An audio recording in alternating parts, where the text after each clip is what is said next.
Hey guys, this is Kerbal with Tape, and today you join me for episode 20 of Solar Civilization, and we start with more science, because last episode I did say I would be doing more science, because I feel like I've been stuck on the same kind of tech level for a while. So we're going to Minmus with a brand new spacecraft, which will be, it's an interesting spacecraft, I quite like it. I did screw something up, so don't worry, it will be something interesting. And then hopefully I'll unlock some new tech and be able to do some cool stuff. Preferably Rapier engines, because I want to be building some better SSTOs, and possibly even space fighters if I get round to it. Kind of like that scout fighter in Operation Black Hawk. Yeah, I know, crazy. Anyway, this stage burns out. Well, burns out for now, it needs to land. I do really need to work on reusing the second stage. I haven't really got round to that. Because I've pretty much figured out how to reuse the first stage, even if it lands on water, which this one will be doing. So, you know, I need to work on that, and I'm going to be working actually today on a heavier version of this, which I'll probably call Triton 2. But anyway, that will be after this mission. Right now you can see I've got this rather large-ish looking craft, which will go to Minmus, do a lot of science, and then return home, hopefully.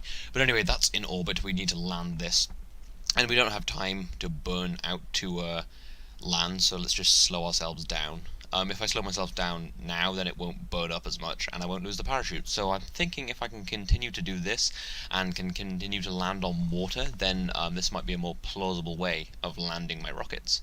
And maybe eventually we'll just get rid of the parachutes. Obviously in real life you want to actually land it on land, because refurbishing a rocket filled with water is actually kind of difficult because of all the water. But for the purposes of this, until I figure out something better, I guess. But anyway, we're just putting this down now. I've slowed it down from 4 times time accelerate, so we can see it nicely touch down. And it looks kind of like it's going to tip over, so let's recover the vessel very quickly. But anyway, back in space and back in 4 times time accelerate, we need to head out to Minmus. So I'll just plot a maneuver. I've done this quite a lot of times, but I actually want to do it on the descending node, so I don't have to do an inclination change as much, because, you know, delta V and such. So we get kind of a maneuver that will take kind of a bit longer to get to Minmus, about 3 days, but we have quite a lot of life support on here, so it's fine. No life support on the pod for return, though. That will become important later. But anyway, let's just perform this burn. We've done this quite a few times now on this series. I've obviously been to Minmus a ridiculous amount of times in total.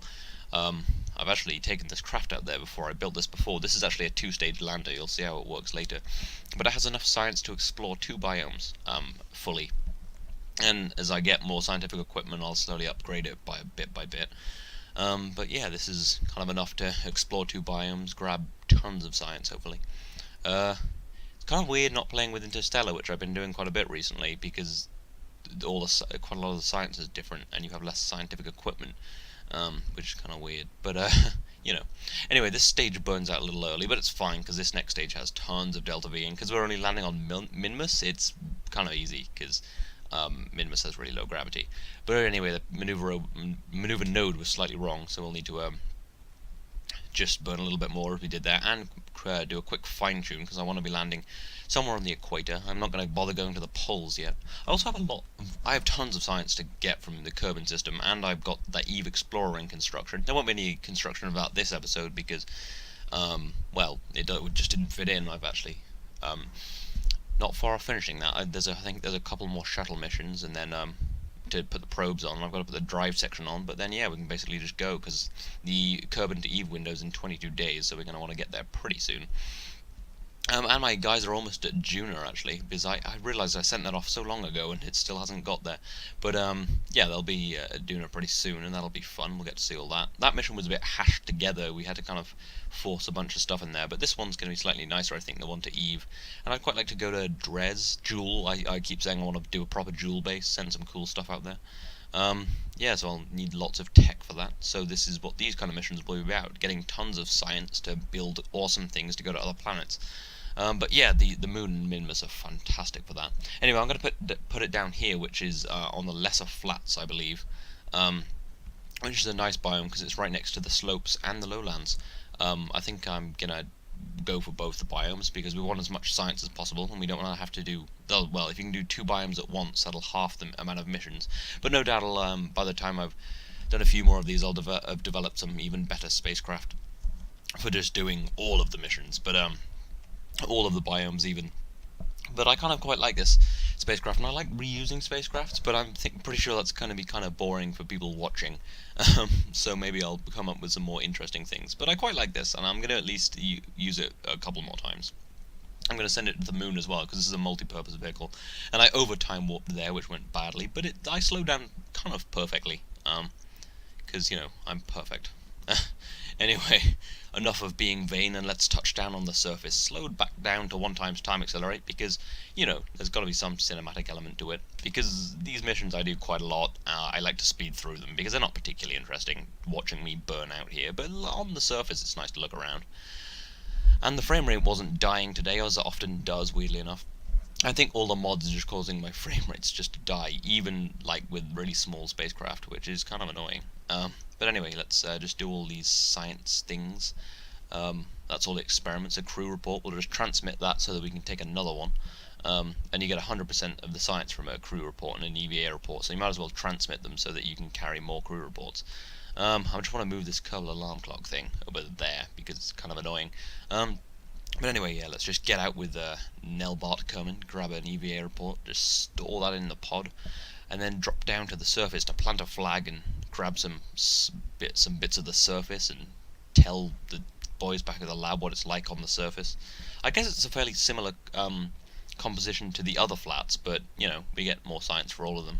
I mean, it's still scientific data if it's like, oh yeah, they're the same, because then we know about the different formations of stuff.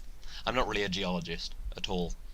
But anyway, we'll put our hexagon flag out and call this the Lesser Flats landing, because the Lesser Flats are the hypest.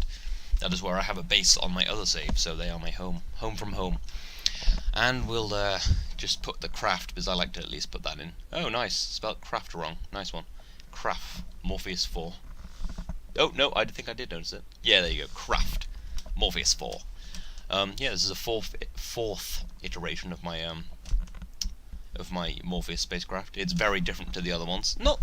Well, it's much better than the last one that couldn't really do the moon, whereas this one can do the moon, as long as you use the first stage for getting into orbit, actually. But I fling myself off the ladder because I think that's fun. Nelbart is obviously, you know, just an acrobat. Acrobatics in space would be rather weird and possibly very easy, because there's no weight, so you could fling yourself around all you like. Anyway, but Robdas has realised, bro, you didn't get the experiments, we're going to need to get them out. At least get that out of the thermometer so we can use it again. But I am going to need those experiments, because I'm not bringing any of that back, I'm leaving that on the surface. That's another thing I like about this lander, it leaves like a big bit on the surface, and I quite like that, because when I come back I'm like, hey, look what I did. I'm really sad. Anyway, let's just put that all back in there. Anyway, talking of being sad, I saw the final episode of How I Met Your Mother, Jesus. I imagine in America, if you watch it, you're like, bro, that finished ages ago. But in Britain, we get it a little late, and yes, I could have watched it on the internet, and I did, but I didn't watch it all at once. I dragged it out. But anyway, I watched the final episode, and I was very confusing. If you haven't seen it, I won't spoil it, but do watch it if you like How I Met Your Mother. Or, you know, maybe you have better things to do with your time. I can't think of any. But, yeah. Anyway, let's just go to these things. I think this is going to be the lowlands?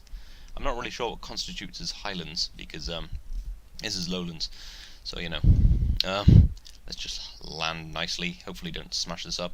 The thrust-to-weight ratio on this isn't great. It's something like 0.35, but it'll be a little higher now, because I've burned most of the fuel. But that's all you really need for the moon and Minmus. And probably Duna. Actually, it'd struggle on Duna, and I doubt this could actually carry out a mission on Duna. Well, it definitely couldn't, because it doesn't have the delta V to get back into orbit to Duna. Just about has enough to get back into orbit with the moon. And I'm leaving this bit sped up because you just literally saw this, so you don't want to have to see that all over again. And we'll get Rob Das out again, because he's got lots of science to do, and we'll grab a bunch more reports. We're going to have so much science when we get back. We're going to be able to unlock tons of stuff. Lowlands landing. I always mark the biomes so that I know where I've landed, so that I know where to plan future missions. I use the term plan loosely there. Now I've just got to find the appropriate equipment and just get the reports out of them. There you go, that was very efficient. And let's just jump back in the pod. Let's, yeah. Anyway, let's prepare for leaving, because we're not spending any time on the surface. The detail of this mission was to get back as quickly as possible. Although I do realise I've forgotten the extra life support on the pod, which was a bad idea, because it takes more than a day to get back to Minmus under normal back from Minmus under normal circumstances, and I can only carry a day's worth of life support in that pod. So we're going to have to do some crazy manoeuvring to get back, but right now we leave that on the surface and just send this back into orbit. This is my favourite bit, how it just leaves us that big chunk on the surface, and just uses this. Obviously it's not hard to make a one-stage lander, but with all that science it's kind of pointless to bring it all back into orbit when you can just put it all back in your pod, and we can just litter Minmus and the moon. Although it'll explode on the moon because I keep the first stage for burning. Anyway, I do plan that maneuver and I skipped through it because it was rather boring and took me quite a while because I'm trying to figure out how to get back as quickly as possible. So I'm going to just do an escape burn now, and then a bit later I'm going to do a burn to make me go faster. Basically, I'm going to have to burn at the planet, and I'm going to have to burn prograde and on the normal, not the normal, the other one, because what's that called? The thing in the blue thing. What's that called? Because there's prograde, retrograde, normal, anti-normal, and the other two. Okay. Anyway, so yeah, if I do that kind of burn, it should get me down faster. I have a little under a day's life support now, so I do need to burn quite hard. I don't think this will actually get me down fast enough, so I'll have to perform another burn at some point to get me down as fast as possible. Yeah, that's 22 hours, I think. That's maybe too long. Maybe I need to do another burn. Yeah, I think I realised that, because I just checked the life support, so I need to do another burn to speed myself up, and then another burn sideways to bring myself back down to the planet so that I don't miss. Basically just making me hit the atmosphere rather hard, but it's a nice test for interplanetary, I guess. But yeah, we're running out now, but we have got quite a bit of life support left, so that was lucky. In future iterations I will make sure I bring the appropriate amount of life support so I don't have to burn at the planet so much. And we get some nice burning effects, but it doesn't heat up too much, it just gets to about 710 degrees, but the G-force, well, it only gets to about 4G, that's not even that bad. I mean, that's pretty uncomfortable, but it's not, like, awful. 4G's fine. That's like being on that ride G-force. Anyway, we'll pull the chutes, and I really need to install the real chutes mod, because that really is a better mod than, well, it's just a better system because it doesn't pop open, especially for reusing stages. But anyway, let's just put this down and hopefully it won't break, and there we go, that's fine. Anyway, I got 875 science from that, so that'll give me a lot of things. I'm very happy with that, actually. That was more than I thought I'd get. So I need to kind of decide what to get now. I could get this kind of advanced aerodynamics. I don't really want more probes, I don't really need that so much. The accelerometer would be nice because that gives me more science. But I do quite like this because it has more wing stuff. 3.5 meter parts would be nice, but I don't really need it. Rapier engines, that would be very nice actually. I don't really need any more cargo bays right now. I can live without 3.5 meter parts for a while. I do want that actually. I think I'm going to get the seismometers and the water splitters and water purifiers and stuff. It basically recycles life support. Don't really need RTGs. Gravioli would be nice, but I wouldn't call it a priority right now, although it would help me to get more science, I guess. I do spend quite a while trying to pick these out, but I'm thinking rapier engines and aero spikes would be good for SSTOs, and then we pick another one. I want to say probably this one, because it's just more plain stuff, and those little nose cones are good for missiles, because the military are always inquiring about our technology, obviously. But yeah, I think I'm going to go for that. So that's all I'll get with all of my bountiful science. But now I've got something cool. This is my Triton II Proto. This engine is more powerful than the engine cluster I was using before. It's the same efficiency, and I think it's a bit lighter, so I could lift heavier payloads with this, and the engine exhausts look really nice, and it's surprisingly controllable. Yeah, so I'm thinking this would be the bottom stage. Obviously it needs to be reusable, or it's pointless. So this is just a quick test of reusability. That was a nice little jump, but I'm thinking I want to do something more than that. That's just a little jump. I want to do a proper Falcon 9 style thing. I'm going to go to a kilometer above the surface, and then I'm going to land. I'm going to use mech jeb, obviously, because mech jeb is God. Mech jeb is love, mech jeb is life. No, don't watch Shrek is love, Shrek is life. God, that's an awful, horrible video. Anyway, moving on. I think I'm going to need to go up a little faster than this, unless I want to run out of fuel. So let's just push it up to 50, I guess. I do quite like using the translatron. As I always say, it's just nice to punch in numbers and it just kind of keep it steady. It's good for stuff like this. And we're now 600 meters above the ground. I'm using the surface information of MechJeb. MechJeb is really useful. I really like it. I don't consider it too much of a cheap button. I don't use it for too many things. This sort of stuff mainly. But yeah, that's a kilometer above the ground. Yeah, if you look down, geez, there's the space center. Anyway, we'll hover here for a while, and then I guess we'll drop at 40 meters a second, and I'll slowly slow that down. But this is actually just kind of a nicer setup, because it's more simple, it's less parts, it's two engines in one actual part, so that's nice. It has more thrust, it can obviously lift more payload.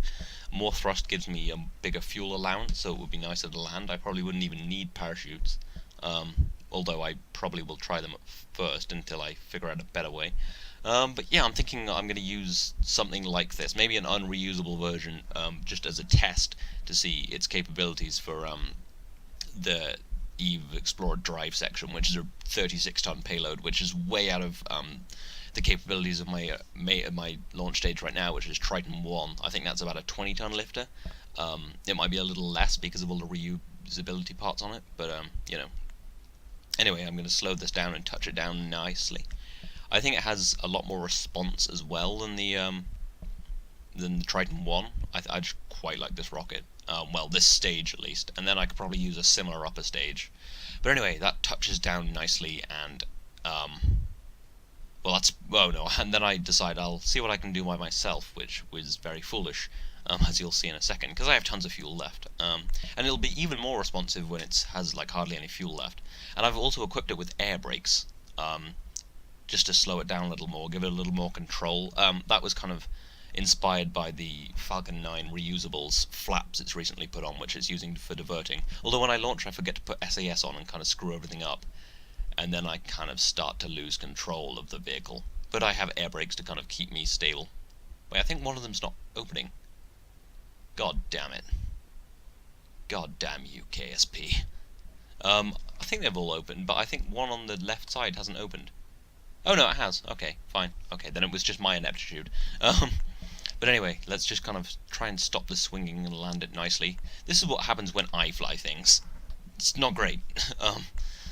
But yeah, I kind of try to touch it down, but I'm coming in too fast, and I'm trying to think about too many things. There's too many things to think about when you're landing something like this. So it is nice to use a translatron. But yeah, I kind of keep it stable, so that's fine. But then I pick up too much lateral velocity. That's another thing. You can kill lateral velocity with the translatron quite nicely. But anyway, I do actually bring it under control and would touch it down quite nicely if I didn't screw it up now and then just kind of bounce off the side of the launch pad. Yeah, see? Now it kind of bounces off, glitches up, and rips apart. But anyway, I hope you've enjoyed this. I hope that rocket works better next time. If you have liked this video, feel free to like this video. That would be wonderful. This has been KSP with Tape. I will see you next time.